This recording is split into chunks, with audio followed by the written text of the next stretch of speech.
Welcome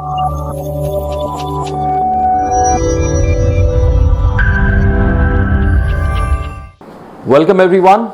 VCI has initiated admission process for year 2023-24 for the All India quota of colleges. Now, in this year, there are certain new rules which are being introduced, and there are certain regulations which needs to be followed throughout all the rounds. So let's discuss all of them. To begin with, we have 54 colleges offering 744 seats, out of which 49 are government and 5 colleges are private veterinary colleges in Rajasthan, Haryana and Punjab state of India. There are total of 744 seats. 15% are reserved for OCI, which is Overseas Citizens of India, and it brings it down the number to 364. Similarly, 200 seats are for OBC, 111 for scheduled castes, 55 for scheduled tribe, and EWS is 7 seats. These are approximate number of figures which would be there. Now, while applying for counseling, you have to appear in round 1 of VCI, and whether you were allocated a seat or not allocated a seat, the process is described here, and please make a note of it very carefully. Now, if you're not allocated a seat or not allotted a seat, it's very simple. You will be going to round 2 and you'll be applying to round 2.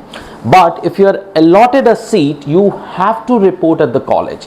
In case you do not report at the college, you will be debarred from the counseling process and you will not be able to participate in round 2, mop-up round and stray round of VCI All India Counselling. Now, after reporting at college, if you notify your nodal officer, you can go for an upgrade in round 2, but by the time your registration formalities would be completed, you will get an option only and only after once you register and complete the formalities at the college, and that notification has to be given to the nodal officer. You will get a written proof from him or her. If you report at the college, you're not going for upgradation, obviously you get your seat and you have taken admission. That is the end of counseling for the students who have taken admission in round 1. Now, for the students, whether they are applying fresh or whether they are coming down from round 1, if you are not allotted a seat over here, the students will go in mop-up round. The students who are upgrading, they will be retaining their first round seat over here. So, special note for candidates who apply for upgradation: if they are allotted a seat, yes, they can upgrade. If they are not allotted a seat, they have to retain their previous seat and they cannot participate in further rounds. Similarly, if you report at the college, the same process implies. If you do not report, again you are debarred from counseling process for round 3 and round 4. So reporting is a must. Let me summarize these instructions for you. Upgradation can be done only in round 2, where you have to take the seat in round 1 and then only you can go to round 2 and you can apply for upgradation with the nodal officer and do a fresh registration for round 2. Written proof is must from the nodal center or nodal officer that you are going for upgradation. That is something which you have to notify to the nodal officer. Third point, reporting is mandatory in all the stages. If you are allotted a seat, you have to report at the college and complete the admission formalities. In case of non-reporting, you will be debarred from the counseling, and in All India Counselling, you cannot participate in round 1, 2, 3, 4 if you do not report. Now, the cutoffs. This is something an area of interest for everyone. Jump of 30 to 40 marks is expected from the last year cutoffs. We already have seen in state counselings like Himachal Pradesh, where after first round only 2 seats were vacant. One was for OBC, one was for general category. Similarly, in Haryana, the cutoff has taken a new height, where 588 marks were seen as the cutoff for general category. Similarly, the same is expected at Rajasthan. So we can easily expect a jump of 30 to 40 marks. If you want to know the relative cutoffs as per your score, feel free to get in touch with our team. The numbers are mentioned. Also, there is a WhatsApp group link which is there in the description of this video. You can join that WhatsApp group for regular updates. This is something very important. Whether you are applying for round 1, round 2 and mop-up round, your registration is must. So registration is done for a general candidate by paying rupees 1000 rupees. EWS and OBC is 900 rupees.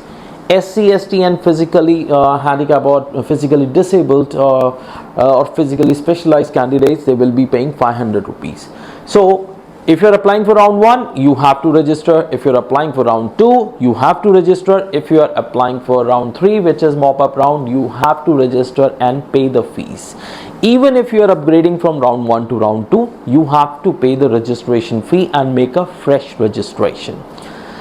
Over here in mop-up round, you will see that an additional fee of 10,000 rupees is applicable, and this is refundable under certain conditions which I'll be sharing with you. And similarly for SC ST, it would be 5,000 rupees. For stray round, the security amount is 50,000 rupees, and for other caste it is 25,000 rupees, especially like SC ST and transgender candidates.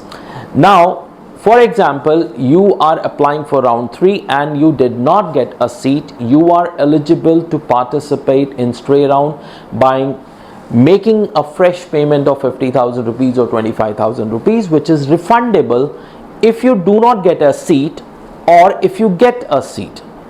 It is non-refundable if you get a seat in round 4 and you do not report at the college.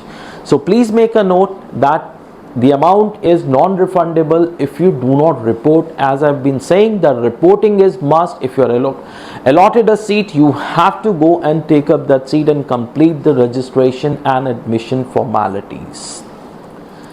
Now this year the dates are very precise from VCI, which is a welcome thing for everyone. Round 1 starts on 22nd September. Result will come out on 26th September at 6 p.m. and the entire process will wrap down by 23rd of October. All the 4 rounds will happen. Last year we have seen, the previous years which we saw, the gap in the first, second and third and fourth round was huge. It was humongous at some times that the dates were getting extended a lot. We can expect a little bit of like an extension, but this year it is expected that everything would be wrapped up by 30th October, even if it is extended. Thank you very much for watching this video. If you have any queries, please feel free to get in touch with us. The numbers are being displayed at the bottom of the screen. Also, you can join our WhatsApp group for regular updates. Wishing you all the best for your admissions. Thank you.